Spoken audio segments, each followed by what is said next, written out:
Hello friends and welcome to a channel MCP Dhamaka. और इस chapter का पहला पार्ट हम ऑलरेडी कर चुके हैं, जैसे आपको बताया है।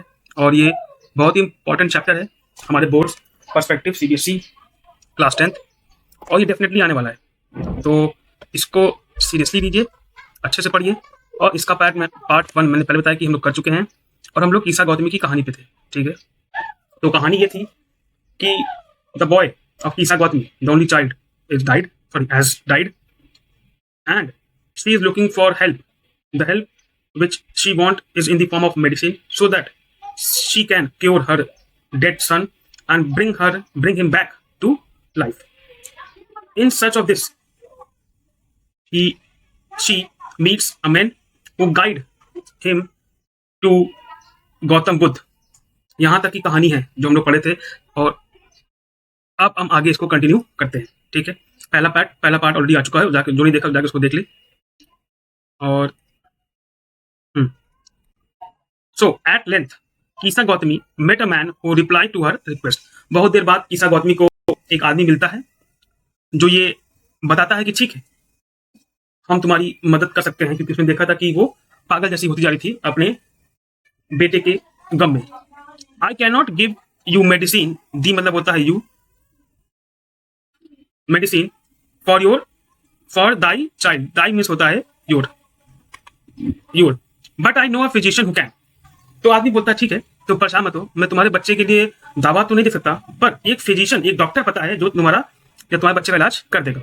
और वो एक मुहावरा है ना कि तिनके को, डूबते को अगर तिनका भी सहारा मिल जाए या तिनका मिल जाए तो वो काफी होप हो जाता है। तो कुछ वैसे ही था कीसा गौतमी के लिए। तो वो बोलती है कि pray tell me, means please tell me sir, who is it, कौन है। एंड द मैन रिप्लाई देता है कि go to Sakyamuni the Buddha. तो जो गौतम बुद्ध थे, सिद्धार्थ, वो साक्या क्लैन से आते थे, ग्रुप से आते थे, साक्या क्लैन से, तो इसलिए उनको साक्यामुनि बोला जाता है, द बुद्धा। ठीक है, तो ये बात होती है।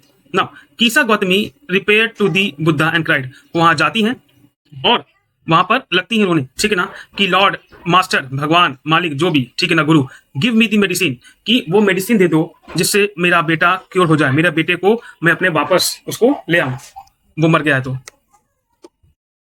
The Buddha answer, Gautam Buddha answer करते हैं, I want a handful of mustard seed.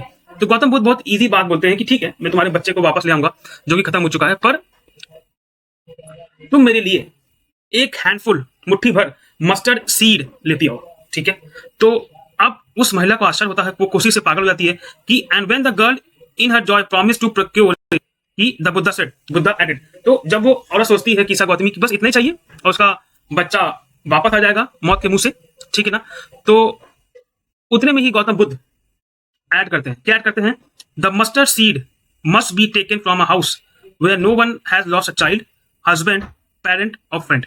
तो गौतम बुद्ध बोलते ठीक है, तो मस्टर्ड सीड तो ले आओ, लेकिन मस्टर्ड सीड उस घर से लाना जिस घर में लोग रहते हो, और उन लोगों ने ना तो कोई लड़का खोया हो, ना तो अपने हस्बैंड खोए हो, ना अपने माता पिता खोया हो, और ना दोस्त खोए हो, तो ही काम हो पाएगा तुम्हारा।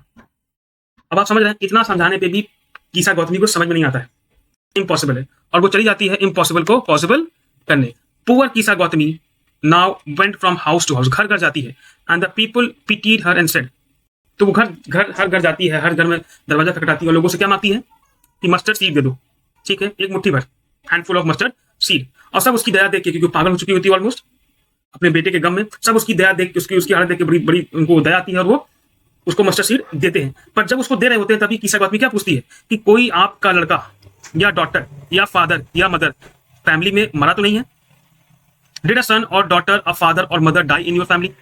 दे आंसर्ड हर, अलास, कि बहुत दुख की बात है ना, बहुत दुख में वो लोग आंसर देते हैं फिर, द लिविंग आर फ्यू, जिंदा तो बहुत कम है, but the dead are many, और मरने वालों की संख्या बहुत है, कि परिवार में जिंदा तो बहुत कम लोग हैं, खत्म बहुत लोग हो गए हैं। और लोग बोलते कि do not remind us of our deepest grief. और वो लोग बोलते कि क्या कीसा गौतमी, तुमको मस्टर्ड सीड चाहिए तो ले जाओ, तुमने ये बात कह के सबसे बड़े दुख को, सबसे गहरे दुख को तुमने फिर जगा दिया, मत याद दिलाओ। वो सब लोग बोलते मत याद दिलाओ, बहुत दुख होता है जब हम सोचते हैं कि आज वो हमारे साथ नहीं है, लोग हमारे परिवार वाले लोग नहीं है, हमारे क्लोज वन नहीं है। And there was no house but some beloved one had died in it. और ऐसा कोई एक घर नहीं था जहां पर कोई किसी का सगा संबंधी या प्यारा व्यक्ति खत्म न हुआ हो, मरा न हो। क्या क्या सीख है, क्या क्या कहानी है, बहुत ही बेहतरीन है। मतलब लोग हर जगह दुख है, everybody has lost someone close to him और her, still people are living their life, they are going forward, ठीक है। Kisa Gautami became very and hopeless. अब वो सब घर में जाके जब वो देखती है कि सबका हाल यही है, तो अब वो क्या करती है और वो होपलेस रहती है, उसको होप नहीं दिखता। And sat down at the wayside watching the lights of the city as they flickered up and were extinguished again. तो यू कैन से दैट पूरी थक चुकी होती है, दिन भर घर घर जा जाके कीसा गौतमी पूछ के होप खो चुकी होती है, और सड़क के किनारे शाम में थक के, ठीक है ना, ये लाइट तभी जलती है जब शाम हो जाती है, थक के सड़क के किनारे वहां पर वो बैठ जाती है और क्या देखती है, watching the lights of the city as they flickered up and were extinguished again. कि वो लाइट जलती है, फिर बुझ जाती है, फिर जलती है, फिर बुझ जाती है, फिर जलती है और फिर बुझ जाती है। फ्लिकरिंग हो रहा है, जल बुझ रहा है, लाइट जल रहा है, बुझ रहा है। At last the darkness of the night red everywhere, और लास्ट में वो बल्ब जलना बंद हो जाता है और हर जगह क्या जाता है, अंधकार, पूरी जगह में अंधकार। And she considered the faith of men that their life flicker up and are extinguished again। तो वो समझ जाती है क्या मैसेज होता है, लाइट, रोड की बगल में जो लाइट है वो जलती है, बुझती है, फिर वो बुझ जाती है। उस मैसेज को वो कीसा गौतमी समझती है कि ह्यूमन की लाइफ, ह्यूमन का फेथ भी ऐसा है, उसका डेस्टिनी भी ऐसा है। लाइफ बहुत सारे खतरों से होकर निकलती है और अंतिम में बुझ जाती है, लास्ट में खत्म हो जाती है। And she thought to herself how selfish am I in my grief. और वो सोचती है कि मैं कितनी सेल्फिश हूँ, मैं कितनी मतलबी हूँ कि मेरा लड़का ही वापस आए और किसी के लोग ना आए। मेरा लड़का खत्म हुआ है तो खाली वही वापस आए, बाकी जितने लोग के सगे संबंधी खत्म हुए हैं वो वापस ना आए। ये तो गलत बात है, ये तो काफी मतलबी बात हो गई, काफी सेल्फिशनेस वाली बात हो गई। दुख में सबको दुख है, सब नहीं चाहते क्या कि सबके जो खत्म परिजन खत्म हुए वापस आ जाए, सब चाहते हैं। Because death is common to all, death सबके लिए कॉमन है, कीसा गौतमी सोचती है। Yet in this valley of desolation, वो सोचती है कि इतना गम है, इतना दुख है, पर तब भी इन दिस वैली ऑफ डिसोलेशन, जहां पर खूब ढेर सारा सॉरो है, दुख है, उस जगह में, पृथ्वी पे, अर्थ पे, जहां पर दुख है, yet in this valley of desolation there the path, वहां पर एक रास्ता निकलता है। इन दुखों के बीच एक रास्ता है, रास्ता क्या है, that leads him to immortality. वो रास्ता है जो कि कहां ले जाएगा, जहां वो हमको इन सब दुखों से, मानवता से, मानव के जो कमजोर पक्ष है, दुख, सॉरो, ग्रीफ, उससे ऊपर ले जाएगा। कहां ले जाएगा, भगवान बनाने की तरफ, मोक्ष देने की तरफ ले जाएगा। Him to immortality who has surrendered all selfishness. और खाली वही लोग उस रास्ते पे चल सकते हैं जो कि गौतम बुद्ध ने अपनाया, और बाकी लोग भी चल सकते हैं कब, जब वो अपने मतलबीपन, सेल्फिशनेस से बाहर आ पाएंगे, अपने दुखों से बाहर आ पाएंगे और ये समझ पाएंगे कि world is full of sorrow. Desire, इच्छाएं ही हमारी दुख का कारण है, सेल्फिशनेस हमारे दुख का कारण है। ये जब जान पाएंगे तो इस दुख भरे संसार में ही वो रास्ता है, वो रास्ता यही है कि desire is the main cause of sorrow. हम उसे बाहर निकल पाएंगे, जैसे कीसा गौतमी बाहर निकल पाई गौतम बुद्ध के संदेश के द्वारा, उनके मैसेज के द्वारा। The Buddha said the life of mortals in this world is troubled. Gautam Buddha बात बोलते हैं कि जो ह्यूमंस, मोर्टल्स मीन्स हम ह्यूमंस जो कि मर सकते हैं। The life of mortals in this world is troubled, बहुत दुखी है, बहुत दुख वाली है, बहुत दुखों से बड़ी है, कठिनाइयों से बड़ी है और छोटी है, ब्रीफ है। एंड कंबाइंड विद पेन, और दुखों से लिपटी है, दुख सुख साथी है, कुछ वैसा ही है, दुख ज्यादा है और बहुत ही दुख है लाइफ में। For there is not any means by which those that have been born can avoid dying। तो गौतम बुद्ध बोलते हैं कि ऐसा कोई तरीका नहीं है कि जो पैदा हुआ हो वो मौत से बच सके। ये आज तक कोई रास्ता नहीं है इसका। After reaching old age there is death. Old age, ये आपका कहते हैं कि बचपन है, चाइल्डहुड है, ये आपका अडल्टहुड है, फिर ये आपकी ओल्ड एज है और फिर आपकी डेथ है। सो भगवान बोलते हैं, गौतम बुद्ध बोलते हैं basically, because he is regarded God, तो कहते हैं कि इसका कोई रास्ता नहीं है कि आप मौत से बच जाओगे अगर आप पैदा हुए हो तो एज अ ह्यूमन। और after reaching old age there is death. Of such nature are living beings, ऐसा है लिविंग बींग्स का लाइफ।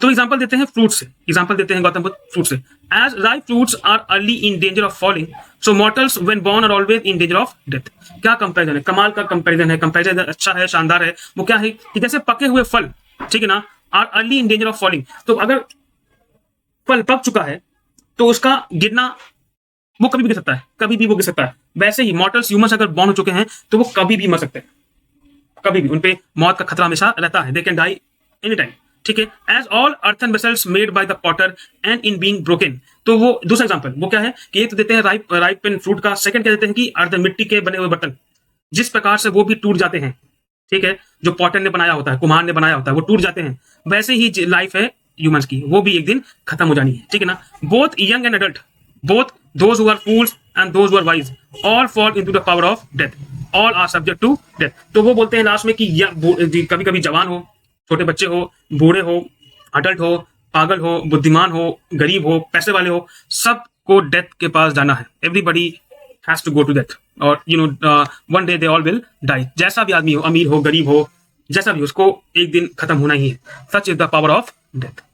और फिर वो बोलते हैं of those who overcome bye death depart from life, a father can not save his son. तो वो बोलते हैं कि चाहे जैसा हो, चाहे जितना प्रेम हो, लगाव हो, जो भी हो, एक फादर अपने लड़के को, बॉय को, उसके सन को, अपने सन को मरने से नहीं बचा सकता, ठीक है ना। नॉर किसमेंस देयर रिलेशंस, ना कि सगे संबंधी अपने दूसरे सगे संबंधियों को, अपने रिश्तेदारों को, वो भी नहीं बचा सकते। मार्क करो यहाँ पर, means pay attention. While relatives are looking on and lamenting deeply, one by one mortals are carried off like an ox that is led to the slaughter house. Means फिर से बोलता हूं, चाहे जितना कोई प्यारा हो, लोग खाली देख सकते हैं, रो सकते हैं, रो के अपने को बीमार कर सकते हैं, पर अपने या किसी को जिसका समय आ चुका उसको बचा नहीं सकते। और कुछ ऐसी ही होती है, क्या कहते हैं कि लोगों की मौत या ह्यूमन बींग की मौत, जैसे कि ऑक्स में समझ रहे हैं, सांड, that is the bull which is carried to the slaughter house, जहां पर उसको स्लॉटर किया जाएगा। कुछ वैसे ही है ह्यूमंस का, जो वो बारी बारी से स्लॉटर हाउस पे जाते हैं और वो डेथ के पास पहुंच जाते हैं।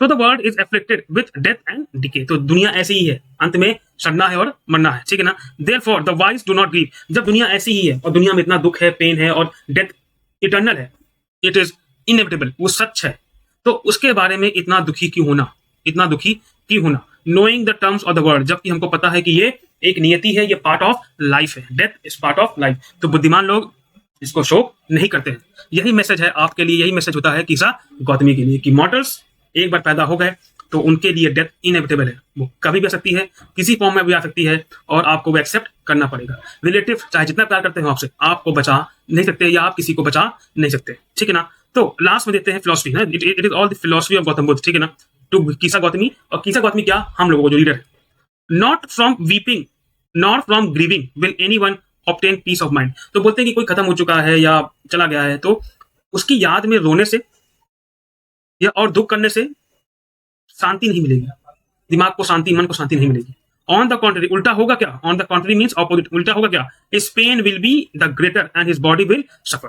पेन बहुत ज्यादा हो जाएगा, उस दुख में रहते रहते पेन बहुत ज्यादा हो जाएगा, बॉडी सफर करेगी और आपको वो आदमी नहीं मिलेगा। He will make himself sick and pale, वो अपने चेहरे को सफेद कर लेगा पूरा, इतना दुखी हो जाएगा, इतना गम में हो जाएगा और बीमार हो जाएगा अपने आप को। Yet the dead are not saved by his lamentation। अगर रो के ही किसी को वापस ले आना होता, छाती पीट के ले आना होता या रो के ले आना होता, तो सब यही करते और सब अपने सगे संबंधियों को बुला लेते हैं। तो ये भी पॉसिबल नहीं है। इससे खाली एक ही चीज होगी, वो क्या होगा कि आप अपने आप को बीमार कर लोगे, आप अपने आप को बर्बाद कर लोगे, आप अपने आप को खत्म कर लोगे और वो वापस आदमी नहीं आएगा। इसलिए गौतम बुद्ध का मैसेज होता है कि the life must go on, the show must go on. भूल के आगे बढ़ने के अलावा कोई और चारा नहीं है। He who seeks peace should draw out the arrow of lamentation and complaint and grief। जिसको पीस चाहिए उसको लैमेंटेशन से बचना पड़ेगा, ग्रीफ से बचना पड़ेगा और कंप्लेन से बचना पड़ेगा कि भगवान मेरे साथ ही क्यों, ऐसा मेरे साथ ही क्यों। यू शुड नो मीन्स, तो ये सब क्वेश्चन हटाने पड़ेंगे, दुख हटाना पड़ेगा और आगे बढ़ना पड़ेगा। He who has drawn out the arrow and has become composed will obtain the peace of mind। और जो खाली arrow of lamentation, ये मतलब आप कंपैरिजन है कि lamentation दुख, उससे अगर आप बच सकते हो तो ही आप पीस ऑफ माइंड ऑब्टेन कर पाओगे। He who has overcome all sorrow will become free from sorrow and be blessed। तो दुखों से, ग्रीफ से, लैमेंटेशन से, कंप्लेन से बाहर आ चुका है कि हमारे साथी ऐसा क्यों, हमारे साथी लोग क्यों खत्म हो गए, हमारा भाई खत्म हो गया, हमारी बहन की खत्म क्यों हो गई, ये दिस दैट पैन खत्म हो गए, अभी की खत्म हो गए, छोटी उम्र में ये जल्दी खत्म क्यों हो गए। इसका कोई आंसर नहीं है। गौतम बुद्ध कहते हैं देयर इज नो आंसर। आप ह्यूमन फॉर्म में आए हैं तो get ready to die any day get ready to die. और इसका कोई ग्रीफ नहीं मनाएगा। लोग, अगर कोई समझदार आदमी होगा तो वो ग्रीफ नहीं मनाएगा, समझदार आदमी होगा तो कंप्लेन नहीं करेगा, समझदार आदमी होगा तो रोएगा धोएगा नहीं, क्योंकि उससे जो खत्म हुआ है वो वापस नहीं आएगा। अच्छा आदमी, good man will always try to look forward and will try to forget things which he has lost and will try to gain the peace of his mind by thinking positive and doing the good work which is there for him to do। So this was the message which was given by Gautam Buddha in his chapter, the sermon at Banaras। पहले तो उनका life के बारे में कुछ बताया है जो हम पहले डील कर चुके हैं, और इस पार्ट में कहानी थी किसा गौतमी की, और जिसके थ्रू बहुत ही प्यारा सा मैसेज है कि दुख तो होता है बट किसी के जाने का, अपने अपने किसी क्लोज के जाने का, क्लोज के जाने का, but you have to move on, you have to keep on performing your duty, you can not just get away from life. So that is it from this chapter. I hope आपको समझ में आया होगा। Chapter का नाम, poet का नाम एक बार ध्यान रखिएगा और इसको चैप्टर से अच्छे से कंप्लीट करिएगा, काफी इंपॉर्टेंट है। तब तक मिलते हैं अगले चैप्टर के लिए। Okay, bye bye and take care.